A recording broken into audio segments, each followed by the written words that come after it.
आज हम बात करेंगे हिंदी साहित्य के इतिहास के अंतर्गत भक्ति काल की परिस्थितियों के विषय में।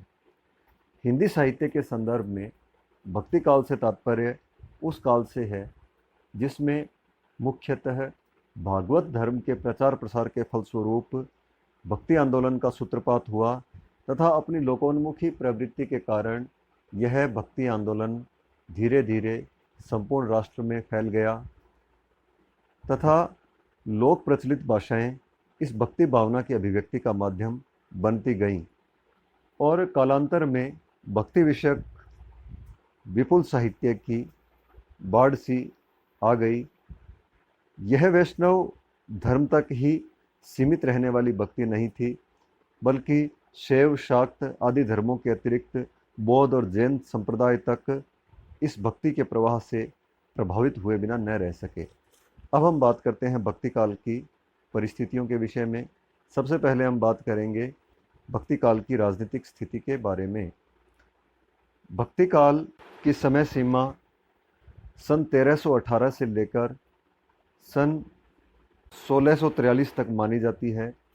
इस समय सीमा में मुख्यतः 4 राजवंश शासनरत रहे, जिनमें तुगलक, सैयद, लोदी तथा मुगल वंश के शासकों ने शासन किया। दिल्ली सल्तनत पर भक्ति काल की उत्पत्ति के समय सुल्तान मोहम्मद बिन तुगलक का राज्यकाल था। मोहम्मद बिन तुगलक अत्यंत महत्वाकांक्षी सम्राट था। उसने अपनी राजधानी को दिल्ली की अपेक्षा देवगिरी को बनाने का यत्न किया तथा उसका नाम दौलताबाद रखने का भी प्रयास किया। इस प्रयास में दिल्ली प्रदेश एकदम उजाड़ हो गया। उसने एक बार तांबे के सिक्के चलाए तथा कई बार चीन पर आक्रमण करने की योजना भी बनाई। मिस्र के खलीफा से उसने अपनी राज्य सत्ता के लिए धार्मिक स्वीकृति भी प्राप्त की। इन जैसी बातों के अतिरिक्त उसके कुछ विशिष्ट गुण भी थे। वह कवि, विद्याव्यसनी तथा पक्षपात रहित सुल्तान कहलाता था। उसके यहाँ विद्वानों को पर्याप्त संरक्षण मिलता था। हिंदू प्रजा के प्रति वह उदार था, किंतु उसका उत्तराधिकारी फिरोज तुगलक उस प्रकार की प्रसिद्धि नहीं प्राप्त कर सका। उसमें धार्मिक सहिष्णुता का भी अभाव था, इसलिए वह हिंदुओं के प्रति पक्षपात रहित न रह सका। फलस्वरूप उसके शासनकाल में कई स्थानों पर विद्रोह प्रारंभ हो गए और दिल्ली सल्तनत में बिखराव की स्थिति उत्पन्न हो गई। तुगलक वंश के अवसान के पश्चात खिज्र खान ने दिल्ली पर अधिकार कर सैयद वंश का शासन स्थापित किया, जो सन 1451 तक चलता रहा। इस वंश के 4 सुल्तानों में से किसी भी का भी नाम विशेष उल्लेखनीय नहीं है। इनमें अधिक योग्य लोदी वंश के सुल्तान सिद्ध हुए। लोदी वंश की स्थापना सुल्तान पहले लोदी ने सन 1451 में लोदी वंश की स्थापना की। अंतिम लोदी सम्राट इब्राहिम लोदी ने पानीपत की लड़ाई में बाबर का सामना किया तथा सन 1526 में पानीपत के युद्ध के पश्चात दिल्ली सल्तनत पर मुगल वंश का शासन स्थापित हो गया। मुगल वंश के शासकों में बाबर, हुमायूं, अकबर, जहांगीर, शाहजहां आदि शासक हुए। मुगल बादशाहों ने अपने पूर्ववर्ती सुल्तानों के द्वारा की गई शासकीय गलतियों से सजग होकर उनसे बचने का प्रयत्न किया तथा उन्होंने अपने शासन को सुदृढ़ बनाने का प्रयास किया। मुगल शासकों में अकबर का शासन सुव्यवस्थित था। अकबर ने टोडरमल की सहायता से भूव्यवस्था में आवश्यक संशोधन किए। कुल मिलाकर इस राजनीतिक परिस्थिति के विषय में हम कह सकते हैं कि इस समय सीमा में हुए विभिन्न सुल्तानों व बादशाहों में अधिक धार्मिक सहिष्णुता नहीं थी तथा वे पक्षपात होकर शासन नहीं कर सके। हिंदू मुस्लिम जनता में सद्भाव का अभाव था। हिंदुओं का यद्यपि पराभव हो गया था, किंतु फिर भी उनमें अपने जातीय स्वाभिमान की झलक अभी भी दिखाई देती थी। वे अपने को निम्न मानने को तैयार न थे। दोनों संप्रदायों के धार्मिक आचार्य भी उनमें विद्वेष बढ़ाने में योग देते रहते थे। अब हम बात करेंगे सामाजिक परिस्थिति की। सामाजिक परिस्थिति की दृष्टि से इस युग के हिंदू एवं मुसलमान दोनों ही अनेक प्रकार के आडंबरों एवं पाखंडों से घिरे हुए थे। हिंदुओं में वर्ण व्यवस्था और जाति व्यवस्था अत्यंत प्रभावी रूप से प्रकट हो रही थी। ऊंच नीच की भावना विद्यमान थी। स्त्रियों की दशा श्रेष्ठ नहीं थी। उन्हें समाज में दूसरे दर्जे का नागरिक माना जाता था। समाज में मुख्य रूप से दो वर्ग थे, जिनमें एक अमीर वर्ग तथा दूसरा निम्न या सामान्य वर्ग था।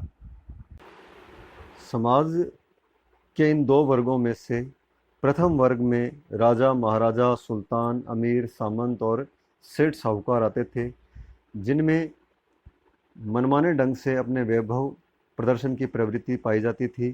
द्वितीय वर्ग में किसान, मजदूर, सैनिक, कर्मचारी तथा छोटे मोटे कामकाज करने वाले सामान्य लोग थे, जो किसी प्रकार से अपना जीवन यापन कर रहे थे।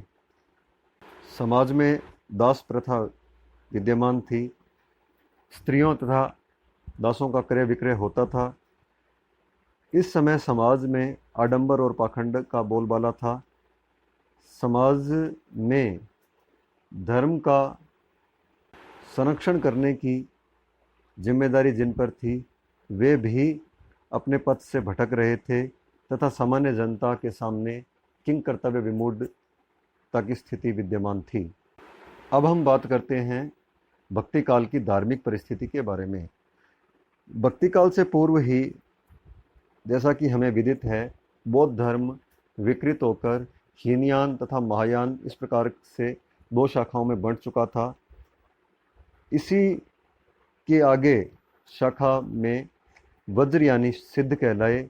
महायान संप्रदाय ने जनता के निम्न वर्ग को जादू, टोना, अभिचार, तंत्र, मंत्र, चमत्कार आदि दिखाकर प्रभावित कर लिया तथा धर्म के नाम पर इन्होंने वाम मार्ग को अपनाया। नाथों ने सिद्धों के कर्मकांड तथा इनके विलासपूर्ण साधना से विरक्त होकर वैराग्य प्रधान साधना को महत्व दिया। नाथों ने